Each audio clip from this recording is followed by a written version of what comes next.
by KD sir, and this is your favorite sir, KD sir. And today's topic is collective noun. Yesterday we discussed about common noun and proper noun, and today we are ready to discuss about collective noun. बच्चों, collective noun Hindi जातिवाचक संज्ञा, जातिवाचक संज्ञा। लेकिन अभी जातिवाचक संज्ञा से आप लोग थोड़ा कंफ्यूजन में होंगे कि हम कैसे पहचानेंगे कौन सा जाति है ये। क्या वो जाति है जो दुबे, दीक्षित, पंडित, यादव, है ना, ठाकुर, ब्राह्मण, गुप्ता? नहीं, ये वो वाली जाति नहीं है बच्चों, ये दूसरा है।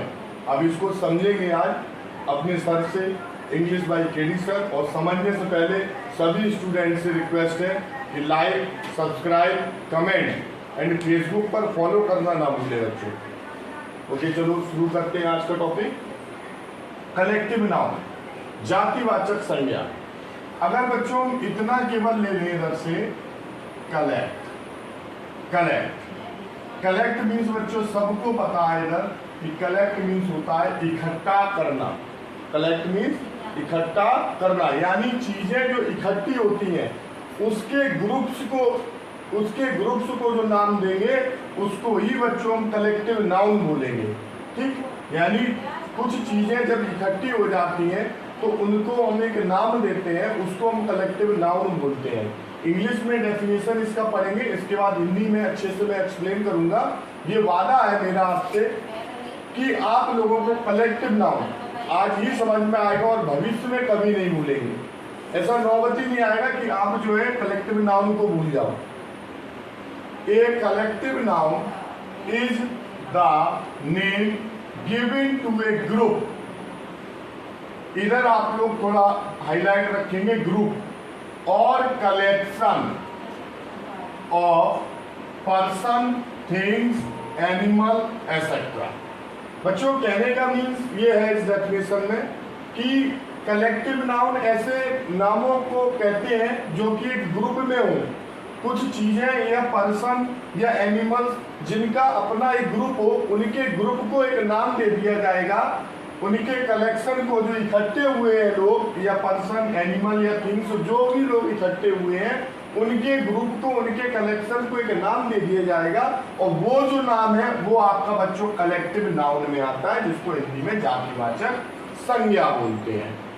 उम्मीद करते हैं कि आपको समझ में आ गया होगा कि सर आपके क्या कहना चाह रहे हैं। यानी जो चीजें इकट्ठी हैं उनको इकट्ठे का नाम, जैसे कि आप कहीं जाते हो तो आप घर पर आके बोलते हो कि मम्मी सड़क के बाहर जो है भीड़ लगा हुआ है, पता नहीं क्या लड़ाई हो गया, एक्सीडेंट हो गया है, क्या हो गया है, लेकिन भीड़ है।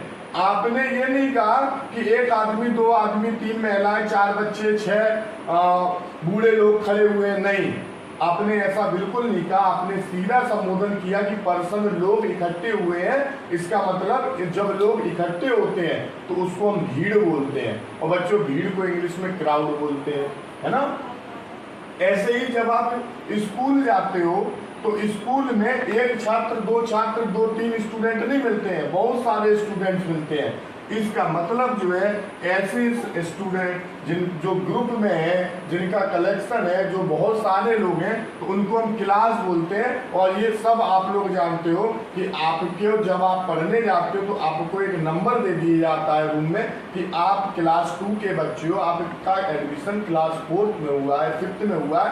इसका मतलब अब आप स्टूडेंट जो है अकेले सिंगल नहीं रहे, अब आप जो पढ़ेंगे वो ग्रुप में पढ़ेंगे। इसलिए आपके ग्रुप को पहले ही बता दिया कि आप क्लास 2nd में, क्लास 6 के बच्चे हो।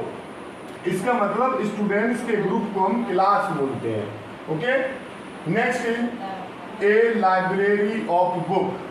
मीन्स जब आपके पास, आपने 5th पास किया, 4th पास किया, तो बहुत से बच्चों को या मुझे ही खुद हैबिट है, इंटरेस्ट है मेरा कि हम बुक्स को इकट्ठा करते हैं। मेरे पास आज भी जो है 6, 7, 8 तक का बुक रखा हुआ है, 5 का जब मैं पढ़ता था। तो ऐसे ही जब बुक्स का कलेक्शन हो जाता है तो उसको बच्चों बोलते हैं लाइब्रेरी। और सभी बच्चों ने सुना होगा कि लाइब्रेरी जाएंगे हम, यानी ऐसी जगह स्कूल्स में होती है लाइब्रेरी, आप सब लोग अपने स्कूल में देख सकते हो।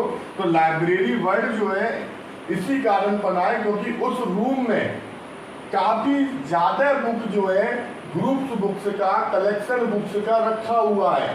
तो जब बुक्स का कलेक्शन रखा हुआ है तो हम नहीं बोल सकते एक बुक है 10 बुक का जोड़ा ये 15, नहीं भैया, वो रूम में लाइब्रेरी है, बुक्स ही है। यानी लाइब्रेरी वर्ड इंडिकेट करता है कि जो लाइब्रेरी वर्ड है वो ये इंडिकेट करता है बच्चों की बुक्स का कलेक्शन है, उसको हम इकट्ठा एक ही नाम दे दिए लाइब्रेरी। और जब इकट्ठा देते हो कलेक्टिव इकट्ठा ही होता है, जोड़ना इकट्ठा करना। Next, A dash of ship, जब बहुत सारे जहाज जो है एक साथ इकट्ठे होते हैं पोर्ट पर तो उनके ग्रुप्स को क्या बोलेंगे बच्चों, तो उनके ग्रुप्स को बोलते हैं fleet. Okay, next is a dash of cattle, means बच्चों पशुओं के झुंड को क्या बोलेंगे, क्योंकि अगर व्यक्ति इकट्ठे होते हैं तो उसको तो हम क्राउड बोल दिए, लेकिन अगर जानवर एनिमल पशु इकट्ठे होते हैं तो उनके ग्रुप्स को बेटा हर्ड बोलते हैं। कैटल मीन्स पशु होता है, हर्ड मीन्स पशुओं का झुंड। Next, A dash of player, जब भी आप कोई गेम खेलते हो बेटा तो आप सब जानते हो कि प्लेयर्स का बड़ा अहमियत होता है कि गेम बिना प्लेयर के हो ही नहीं सकता। गेम का मतलब प्लेयर चाहिए, ठीक है, खिलाड़ी चाहिए। तो जब प्लेयर इकट्ठे होते हैं 1 प्लेयर 2 प्लेयर 3 प्लेयर, जिस गेम में प्लेयर इकट्ठे हो जाए तो उनका जो ग्रुप बनता है उसको आप ना क्लास बोलते हो, ना लाइब्रेरी, ना फ्लीट, ना हर्ड, ना क्राउड बोलते हो। आप क्या बोलते हो कि मेरी टीम में आ जाओ, यानी प्लेयर्स का क्या होता है, टीम। अगर अच्छा लग रहा है कलेक्टिव नाउन तो लाइक सब्सक्राइब कमेंट नहीं रुकना चाहिए और फेसबुक पर फॉलो करते रहें एंड सब्सक्राइब भी करें। Next, A dash of mountain, means जहां पर्वतों का एक साथ लाइन में जब आपको पर्वत देखने को मिलते हैं, माउंटेन देखने को मिलते हैं तो उनका भी तो नाम होगा जब इकट्ठे ग्रुप्स मिल रहे हैं पर्वत का, तो बेटा उसको हम बोलते हैं चेन। क्या बोलते हैं, chain. A chain of mountain. तो आशा करते हैं कि आप सब लोगों को कलेक्टिव नाउन जो है समझ में आया होगा। और आगे बच्चों हम पढ़ते हैं इसके बाद abstract noun. Abstract noun, next topic है हमारा अब्स्ट्रैक्ट नाउन। अब्स्ट्रैक्ट नाउन को हिंदी में बोलते हैं भाववाचक संज्ञा। इसका एक और नेम है जिसका हिंदी में बोलते हैं अमूर्त संज्ञा। आ मीन्स नहीं, मूर्त मीन्स मूर्त, है ना। मूर्त बोलते हैं जो हमको दिखाई दे, ठीक है ना, जो हमारे सामने हो ऑब्जेक्ट उसको मूर्त बोलते हैं। और ऐसा ऑब्जेक्ट, ऐसी चीज जो हमारे सामने ना हो उसको हम बोलते हैं अमूर्त। यानी कि अमूर्त संज्ञा है भाववाचक। भाव मीन्स होता है बेटा फीलिंग्स। ओके, तो डेफिनेशन पर आते हैं बच्चों। An abstract noun is the name given to a condition, quality, feeling और थॉट। मीन्स बच्चों कि अब्स्ट्रैक्ट नाउन अमूर्त संज्ञा या भाववाचक संज्ञा हम उसको बोलते हैं जो हमको क्या दिखाए, कोई स्थिति बताए, क्वालिटी बताए, गुण बताए, फीलिंग्स यानी भाव हमारे बताए, या विचार या आइडिया, थॉट या आइडिया बताए। मीन्स इसमें जो है आपको फील होगा, आपके विचार केवल हैं, आपकी स्थिति को जज किया जाएगा, लेकिन उसको केवल फील आप कर सकते हैं। आप ना ही उसको देख सकते हैं, ना ही आप टच कर सकते हैं, ना ही टेस्ट कर सकते हैं, ऐसा कुछ नहीं होगा। आप केवल उसको महसूस करिए, जस्ट फील इट। ओके, तब वो जो चीज है उसको बोलते हैं हम अब्स्ट्रैक्ट नाउन, यानी अमूर्त संज्ञा, भाववाचक संज्ञा जो कि केवल फीलिंग्स पर डिपेंड है। एक नोट बच्चों दिए इधर, article the is not used with an abstract noun. Article a an the होता है और दा इज डेफिनेट आर्टिकल, ए और एन इनडेफिनेट आर्टिकल। तो आर्टिकल का हम वीडियो जब भी बनाएंगे तो उसमें बड़े अच्छे से स्पष्ट करेंगे कि ए एन और दा कहाँ यूज होते हैं, कैसे यूज होते हैं, कहाँ हम लगा सकते हैं, कहाँ नहीं। तो ये एक अलग टॉपिक है, इस पर अभी इतना फोकस नहीं करना है। आपको पता है तो अच्छी बात है, नहीं तो आप वेट करेंगे और जब भी हम आर्टिकल पढ़ाएंगे तो एक बार ही में क्लियर होगा। जैसे अभी तक जितने भी वीडियो या लेक्चर मैंने दिए हैं उसमें मुझे उम्मीद है कि सभी बच्चों को समझ में आया होगा। और अगर भी कोई भी कहीं भी किसी वीडियो में प्रॉब्लम है, कोई भी टॉपिक आपको नहीं समझ में आ रहा तो उसको कमेंट में लिखे, हम एक बार फिर अच्छा सा वीडियो बना के आपको रिप्रेजेंट करेंगे। तो एग्जाम्पल देखते हैं बच्चों। ऑनेस्टी मीन्स ईमानदारी। बच्चों ईमानदारी क्या है? आप अगर घर पर पैसे रखे हुए हैं, आपने कई दिनों से आपके मम्मी पापा रखे हुए हैं टेबल पर, है ना, अलमीरा में कहीं भी रख दिए हैं, फ्रिज के ऊपर, और आप बराबर पैसों को देख रहे हो, ठीक, लेकिन आपने कभी उन पैसों को टच नहीं किया बिना अपने गार्जियंस की परमिशन से। तो ये क्या है कि आपके फैमिली में आपके गार्जियंस ये समझते हैं कि बच्चा हमारा ईमानदार है। अभी उन्होंने ईमानदारी आपको ऐसे टच करके नहीं देखा कि आना बेटा हम आपका टच करें, अरे तुम तो बहुत ईमानदार हो, ऐसा नहीं है। ना तो उन्होंने आपका देखा ईमानदारी, क्या देखोगे आप? ईमानदारी तो फील की है कि आपने पैसे या कोई भी चीज़ कहीं भी आप गए, आपने बड़ी ईमानदारी से काम किया। यहाँ तक कि आप स्कूल का काम आकर पूरा करते हो, ट्यूशन का करते हो, है ना, पढ़ाई से रिलेटेड वीडियो देखते हो केडी सर का, इंग्लिश का अब्स्ट्रैक्ट नाउन समझते हो, तो ये ईमानदारी से आप किए हो, इसको केवल फील कर सकते हैं, ठीक है ना। तो जब भी ऑनेस्टी अब्स्ट्रैक्ट नाउन, ओके, जिसको हम फील करें, है ना, टच वगैरह या स्मेल करके कि आपका ऑनेस्टी बड़ा अच्छा है, ऐसा नहीं है। आप फील करेंगे वही अब्स्ट्रैक्ट नाउन, भाववाचक संज्ञा, अमूर्त संज्ञा। चैनल को लाइक, सब्सक्राइब, कमेंट करना ना भूलें बच्चों। और फेसबुक पर भी चैनल हमारा है सत्या दीक्षित, SATYADIXIT, इसको भी फॉलो करें। इस पर भी वीडियो आते हैं तो उनको भी देखिए। नेक्स्ट है बच्चों ब्रेवरी। ब्रेवरी मीन्स होता है बच्चों बहादुरी।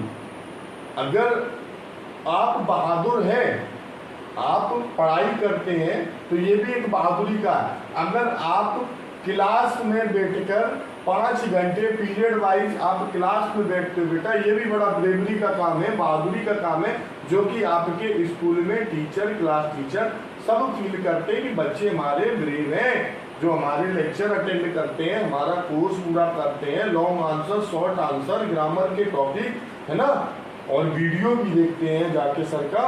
तो ये ब्रेवरी, बहादुरी की बात है कि इतना बिजी होने के बाद आप टाइम निकालते हो, है ना। तो ब्रेवरी आपका फील हो सकते हैं, आपके विचार फील हो सकते हैं, आपकी क्वालिटी फील होती है ना। ये अमूर्त है, ये दिखाई नहीं देते, इनको आपको केवल महसूस करना है। जो चीज महसूस करेंगे वो अब्स्ट्रैक्ट नाउन में वो बढ़ जाएंगे। Next love. आपके मम्मी पापा, टीचर, भाई बहन सभी एक दूसरे से प्यार करते हैं। यहाँ तक कि जो है आपके घर पर अगर कोई पेट है, कोई डॉग है या कुछ भी आप बच्चों पाले हो, अगर आप उसको प्यार से बुलाते हो, हाथ फेरते हो उसके ऊपर, तो वो भी फील करता है कि मेरे मालिक, मेरे ओनर जो है मुझे प्यार करते हैं, है ना। तो जैसे ही आप आवाज़ देते हो तुरंत देखता है, आप घर पर आते हो तुरंत आपका वेलकम करता है। तो ये सब क्या फील हुआ है लव, है ना। अब आपका लव वो टच करके नहीं देख रहा है ना स्मेल किया, कि डॉगी में तो स्मेल होती है सर, इसलिए वो देख लेता है कि हम उसको प्यार करते हैं, ऐसा नहीं है। ये फीलिंग्स है उसका आपके लिए, जो कि आपका लव किस में जाएगा? अब्स्ट्रैक्ट नाउन में बच्चों। हेट। अगर आप किसी से घृणा करते हैं, नफरत करते हैं, तो भी आप केवल महसूस करते हैं, है ना, आप उसको दिखा नहीं पाओगे। हाँ, आप उसको बोलते नहीं हो, मुंह टेढ़ा करते हो, घूरते हो, तो वो फील करता है कि ये हमसे नाराज है, ये हमको घृणा कर रहे हैं, है ना। ब्यूटी, सुंदरता।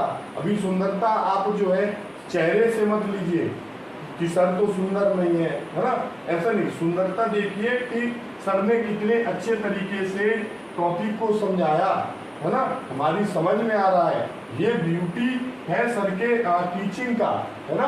तो ये सुंदरता है जो कि आप फील करते हैं उस समय। नेक्स्ट है काइंडनेस, दयालुता। आप जब भी किसी सड़क पर एक पप्पी को देखते हैं या कोई बूढ़े अंकल आंटी दादी बाबा जाते हैं, तो आप उनको रोड क्रॉस कराते हो, कि ये आपके अंदर की काइंडनेस, दयालुता है ना। ये ह्यूमन नेचर है आपका कि आपको दूसरों की हेल्प करना है, ठीक है। तो ये भी जो है काइंडनेस भी आपका किसमें आया? अब्स्ट्रैक्ट नाउन में। नेक्स्ट है बच्चों एक्शन, क्रिया। आप जो भी एक्शन करते हो, ठीक है, तो वो भी जो है आपका, जैसे कि सैड, हैप्पी, ये सब एक्शन है। तो ये भी फील होता है। जब हमको कोई अच्छा टॉपिक समझ में आता है तो हम फील हो जाते हैं। कोई मैथ में या इंग्लिश में कोई ऐसा, हिंदी में कोई ऐसा, या एसएसटी में कोई ऐसा टॉपिक आता है बच्चों जो कि हमको समझ में नहीं आता है, तो उस समय हम वरी हो जाते हैं। तो ये भी क्या है, आपकी एक्शंस है। ये भी आपका किसमें, अब्स्ट्रैक्ट नाउन में जाएगा बच्चों। बिहेवियर, आपका व्यवहार, ठीक है। आप लोग बोलते हो कि मेरे फ्रेंड का, मेरे टीचर का बिहेवियर मेरे लिए ठीक नहीं है, तो आपने उनका रूडनेस कभी फील किया होगा।